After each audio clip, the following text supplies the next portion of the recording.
Look at that amazing, almost like the Giza Plateau in the sky.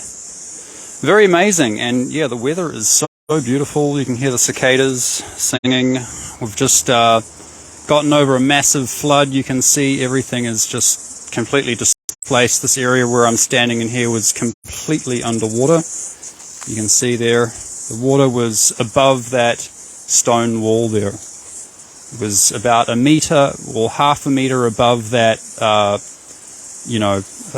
wall, above that shed. So really a lot of water, and yeah, I think 3 people died at least so far, because they were in the wrong place at the wrong time, and they were not fortunate to make it. So, moment of silence for those Kiwis that died.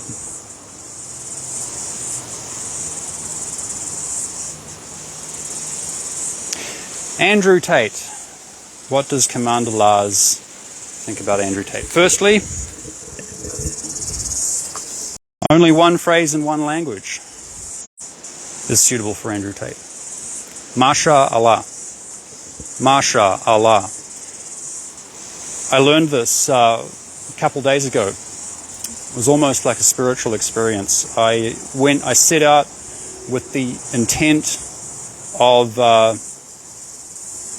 having some conversations with people to, elicit and expose human rights, slavery, child labor issues happening in the world. We must accept that our tier of society and our location of society here, much of the West, talking about much of the Western world here, New Zealand, Australia, the United States, Canada, England,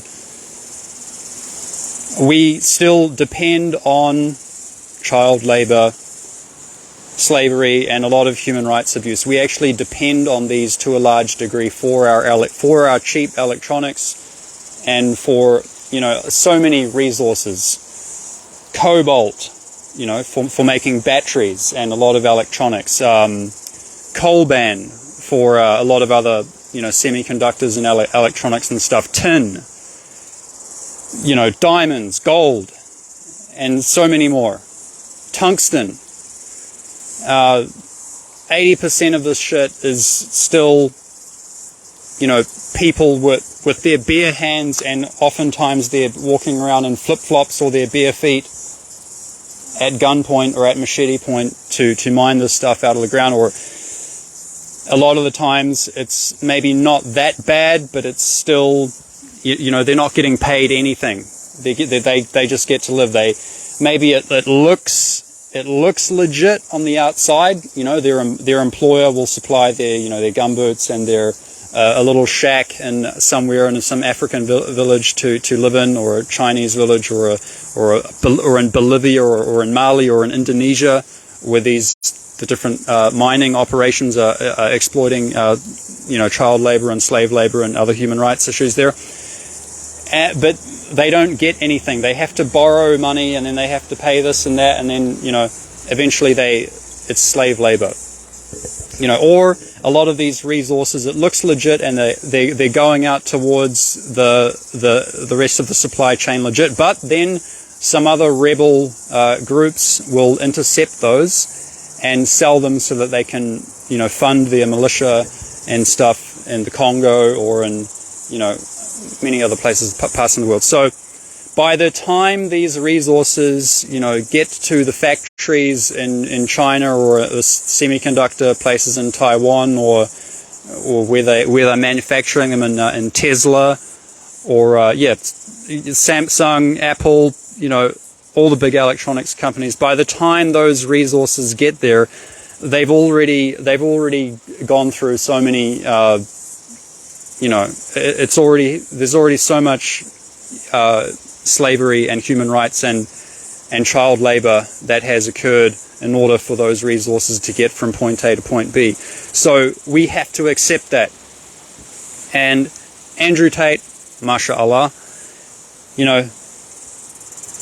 he may not, I don't know, is he directly is he directly funding some charities to expose, you know, slavery and human rights, child labor, that kind of thing?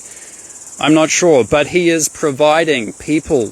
He's doing something better than that. Even he's providing people with, you know, with resources and with information to build their business, you know, from the ground up. If they have, you know, if they're in the same economic tier, or he's providing a lot of information for, you know, to deprogram the slaves, for people to wake up and realize that they're being, you know, that they are having other options from them obscured. For a lot of us in the Western world, it's not as bad as you know, these people mining these minerals out of the ground, but things are still obscured, you know. So at least within our tier of society, people like Andrew Tate are making that very clear. And of course, the masters of the big corporations, and you know, a lot of governments, potentially, they don't want the slaves to be deprogrammed. They want us to be fighting amongst each other. They want us to see skin color and to see, you know, they want us to blame things on each other. Oh, it's the white man's fault. Oh, it's that black guy's fault. Oh, it's that Asian guy. It's the Asian people's fault. Oh, it's Islam's fault. Oh, it's Christianity's fault.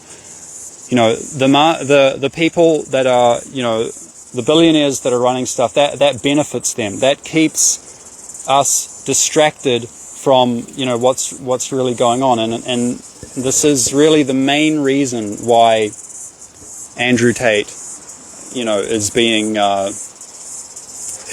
you know, misrepresented, and only the negative side of, if there even is a negative side. So you need there needs to be a victim for there to be a crime. Are there any you know, people are claiming that Andrew Tate is exploiting, you know, women, is you know, doing this, doing that. Of course, he's saying a lot of things that are offending people. His speech is, you know, is obviously offending, you know, hurting people's feelings, and maybe there are some, you know, some guys, some men who have, you know, low self-esteem, who may feel a little hurt by what he's said, because they may think, oh, they might not be able to achieve this fantasy that Andrew Tate is selling them, and so they may feel hurt or whatever. But like I think people with that low self-esteem, they're going to be, you know, they're going to be on a government benefit, or on a sickness, you know, payment, or, you know, they're going to need a lot of self-help, you know, anyway, regardless. So I think it's much more practical to create programs that educate these type of guys with low self-esteem, that, you know, that bring them up. And I think, you know, stuff like what Andrew Tate's doing, it may give them an initial, you know, like slap around the face and make them feel about uncomfortable, but it will, you know, it will probably help to wake them up as well. It's like the truth will set you free. First it'll piss you off. First it'll mess you up. It'll you know, it'll inconvenience you. But then you're going to find a way to adapt yourself, to you know, to overcome stuff, and to develop yourself in a way that is more realistic. You know, that's so that I can only see long-term positive, you know, outcomes of what Andrew Tate is you know, is saying and is doing. So I can't see any crimes that he has committed. He's pissed people off, and maybe there may have been a way that he could have gone about, another way he could have gone about making his money, some other way he could have gone about gaining influence, you know, without stirring up the hornet's nest at the top, maybe. And yeah, but still, so to Andrew Tate, you know, I would just say Masha Allah, because now, you know, he's kind of almost like sacrificed himself in a way, but now we can at least we can gain some intelligence. We can see how the power dynamic has, sort of works up at that level, up at that level at his sphere of influence. And now we can see how we got more intelligence now about how these things work. And now I guess we can find a way to if people like myself, I guess, who are who want to find ways to gain more influence and more make more money and ethically. Now we got more intelligence, we got more experience. We can look at so many things around Andrew Tate's case, and I think so he's really done a big service to us in this way. So it's a moment of silence for Andrew Tate.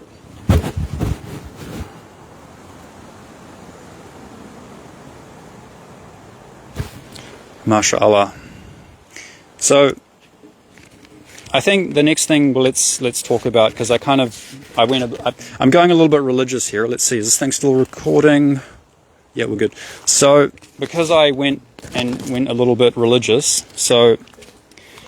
and because I brought up the idea that maybe perhaps Andrew Tate could have gone about a different way, and maybe perhaps he could have gained the same influence or even better influence or the same amount of money, or he could have even made more money perhaps in a different way. So who knows?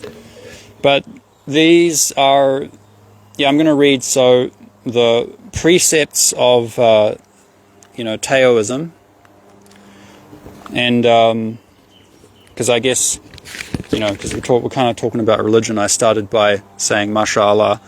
So yeah. So basically there's kind of 10 basic rule type precepts in Taoism, and I guess this is the religion I guess that I most strongly resonate to, feel drawn towards, and this may give us some insight actually. So let's see here. So there are 10 basic rule type precepts in Taoism, guidelines for to live a balanced life. And to reach liberation, to gain to have a Kundalini awakening, to gain access to the Tao.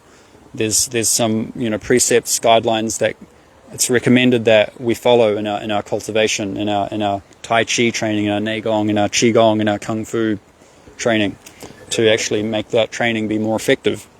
So let's start by the first one is, number one here is, be mindful of the cause and effect of dealing with people. Be mindful of the cause and effect of dealing with people. So that's very, very important here. Was Andrew Tate mindful of the cause and effect in dealing with people? I think he perhaps could have been a little bit more mindful there. And let's see, number two, do not commit sexual misconduct. I think that's, if we're going to judge other people, we'd better judge ourselves before we do that, and actually analyze our own worldview, our own sexual orientation, our own justification for what we think is right or wrong, sexually. But sexual misconduct, I guess that would include like rape, manipulation, sexually manipulating someone somehow, or what is it? Blackmailing, emotionally blackmailing someone to have sex with you. Anything that's going against their will or manipulating them somehow, or any unethical treatment there. Do not steal nor deal with those who do. Tell only the truth. Do not mislead others with your speech. Avoid intoxication and conduct yourself with purity. Honor your family, hereditary line and ancestors. Carry out kind actions and support those who do. Assist those who are less fortunate in regaining their dignity and fortune.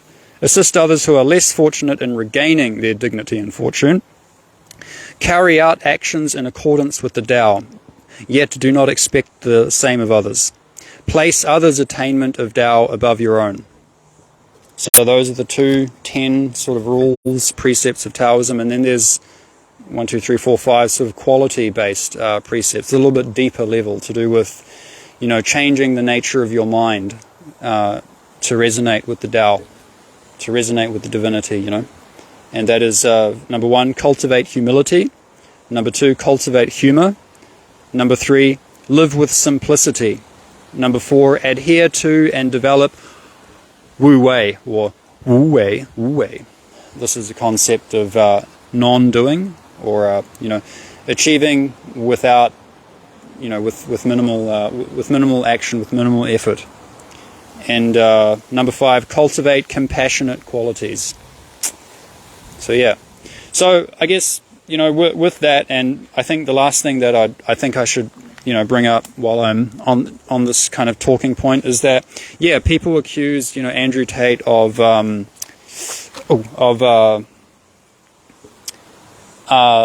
to sell a fantasy to guys that he's achieved this fantasy because he has enough money or whatever. But I think with regards to like if I don't know, what kind of fantasy do you mean that he's what kind of fantasies are you accusing Andrew Tate of trying to sell or selling to men, or misleading men, and with it's just a fantasy, they can't is that are you saying like in terms of wealth, like it's a fantasy that any guy would be able to own like five different sports cars and have a big mansion and have 10 different passports and blah blah blah, or are you talking about the the ability to have the sexual enjoyment side of it, that a guy can have how many girlfriends at the same time, or have threesomes with 2 girlfriends at the same time? Or if that's it, I don't think that is a fantasy. It's not a fantasy, because there are so many examples of of guys around and girls around in polyamorous relation. Should I say? We've got to represent these people accurately from how it is for them. So they fuck man, so many people have polyamorous tendencies. Why are you accusing Andrew Tate of trying to say that that's a fantasy for guys? Like I think any guy that can talk the talk and walk the walk, any guy that is confident, goes out there and makes enough female friends and makes female companions, and kind of when there is a certain exchange between a man and a woman, there can be lots of different things that can happen. It may on an ethical, on a cooperative, what's the word, mutual agreement, mutually beneficial level. So I think quite commonly men and women end up in monogamous heterosexual relationships, but it can also happen that people end up in a 3-way relationship, two guys with one girl, or 2 girls with one guy. Or this is not that uncommon. And look, people talk about LGBTQ and I don't know, perhaps even incest, and they want to give these people their LGBTQ rights or incest rights, because they want to say that, well, there's so many consensual, that's the word I was looking for. There's so many cases of LGBTQ and incest that it's consensual, and they want to do that, and they should be allowed, and they should have their freedoms and their rights. What about why, if there is a consensual 3-way relation, a consensual polyamorous activity, shouldn't they also have rights? Like, why are you focusing on only one sexual orientation? You know what I mean? So I think do you watch porn? Are you a guy or a girl that's watching this? Do you watch pornography? Have you ever watched porn? You're a fucking hypocrite, man. If you're trying to point the finger at and say that polyamory You know, like the having 2 girlfriends at the same time is a fantasy for. That's not true. You've watched porn and you're trying to, and you consume, you know, pornography, and you're okay with that. And probably you probably have several friends that are in polyamorous relationships. They just don't say it, you know, they don't say it, you know, they don't express that. Holy shit, man. Oh, Jesus Christ. Like and I think Asians are a good example. Like okay, I'm not going to just point this on Asians. Look, so many people, the reason I said Asians, because I just thought of Alibaba and what's that? Taobao, and yeah, the AliExpress app, and oh my god, look at all these wonderful sex toys you can buy on there. And wow, there's so many sex toys and sex dolls and so many products. Man, they're making so much money off that stuff. And yeah, I mean, people are just such hypocrites, man.